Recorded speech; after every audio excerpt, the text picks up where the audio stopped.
Okay, we have leaked audio of an absolute madman rant by the president.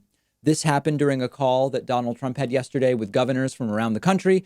The calls were about the protests. The calls were in advance of Donald Trump going out into the Rose Garden and saying, if you don't scale up force, I will do it for you by sending the military to your states. These are, simply put, the rantings of an agitated, lunatic authoritarian who sounds very desperate, who sounds very scared, and realizes he is quickly losing control that he probably never even really had. Let's take a listen to it. The context is totally impotent Trump, who was tweeting insults and threats all weekend from the White House while adults actually tried to figure out what to do. So first of all, Donald Trump says here, I guess that he's saying that the Minneapolis police are a laughingstock. Take a listen. What happened in the state of Minnesota, they were a laughingstock all over the world. They took over the police department. The police were running down the street, sirens blazing, the rest of them running. It was on camera. And then they wiped out. You probably have to build a new one, but I've never seen anything like it. And the whole world was laughing. 2 days later, I spoke to the governor. The governor's, I think, on the call, and he's the next one guy. And all of a sudden, and I said, you got to use the National Guard to take numbers. They did it first, then they did. And I'll tell you that, I don't know what it was. Governor, it was the third night, fourth night. Those guys walked through that stuff like it was butter. So there is Trump bragging about when the police became more militarized, they started carving through crowds of protesters like butter. Just disgusting language. And for Trump, this is all sport. It's all visual. It's what is Fox News showing when Trump turns on the channel. Let's continue. It only gets worse from here, unfortunately. They walked right through, and you haven't had any problems since. I mean, they don't. They're not going to go there now. They'll go to some other place. But once you called out and you dominated, you took the worst place, and you made it. They didn't even cover it last night because there was so little action.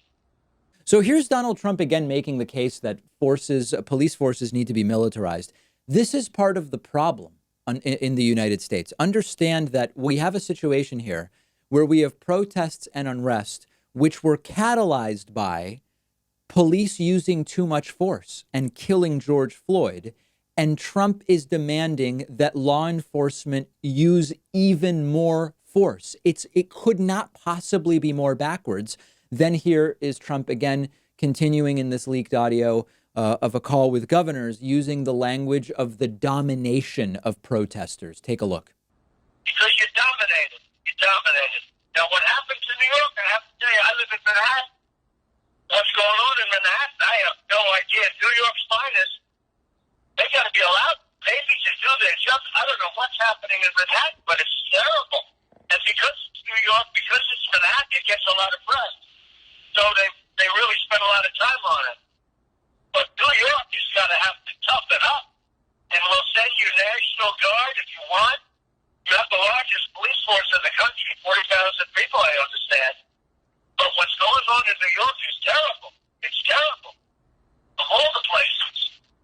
What went on last night in Los Angeles with the stores and the storefronts is terrible.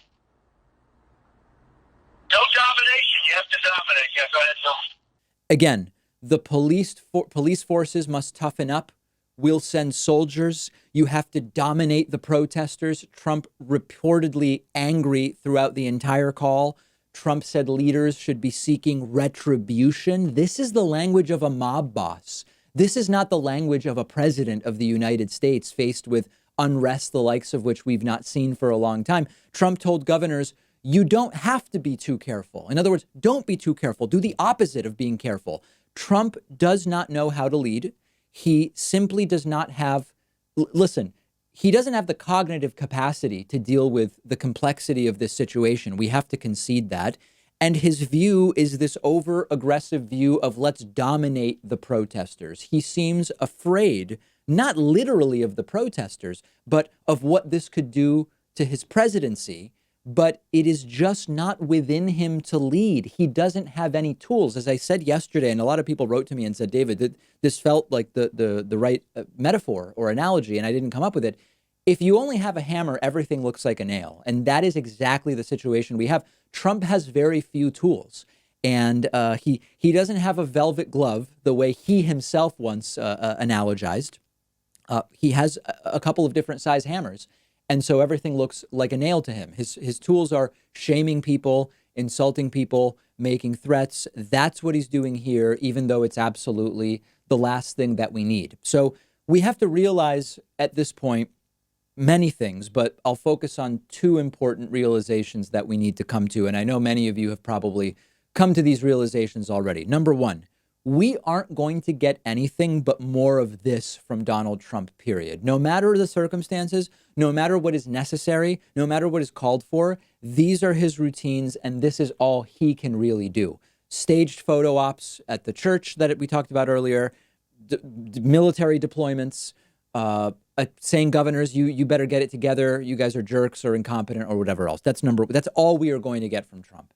Number two, there is a possibility that Trump actually sees more chaos as good for him, especially if he can frame it as this is merely the left doing bad things, which they've started to do yesterday. Yesterday, I covered live Trump's press secretary, Kayleigh McEnany, did a press briefing, and she must have talked about Antifa, a dozen times, 24 times.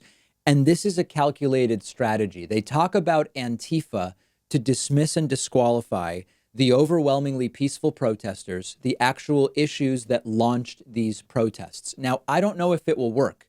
This may be a miscalculation by Donald Trump, or it may work. If the virus continues, if the chaos continues, if the country continues to see no leadership from Donald Trump, and meanwhile, Joe Biden keeps meeting with protesters and staking out a position on police treatment of minorities that addresses the systemic problems. This doesn't mean Joe Biden is a hero. This means nothing other than on this issue right now, right? You can talk about Biden in 94. Right now, Joe Biden is showing more leadership and understanding of this issue than is Donald Trump.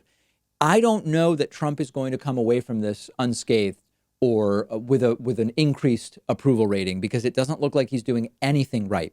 Now, there's a new national poll out from ABC from over the weekend, which has Joe Biden at plus 10 points nationally against Donald Trump. This is an unconscionable number.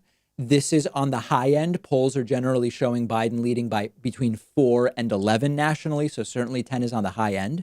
But what is it that will come from what Trump is doing that will close the gap with Biden? Whether you believe the gap is 4 or 10 or 7, what is it that Trump is doing that will close the gap? It's hard to imagine. His supporters will be with him no matter what, but consider the backwards nature of Trump's reaction. And this is what I keep going back to. The protests were started by the brutal handling of a black man by Minnesota police. So what does Trump do? He says, you governors need to be more aggressive, and I will send federal military to be more aggressive if you don't do it. I don't know that this will work. I hope that it doesn't work, because it's absolutely horrifying. If you love feeding your intellectual curiosity, but you're always struggling to find the time, check out one of my all-time favorite apps called Blinkist. Blinkist lets you consume an entire book on your way home from work. They take thousands of popular nonfiction books, condense each one into text or audio that you can get through in just 15 minutes, and you get all of the important core ideas and information from that book.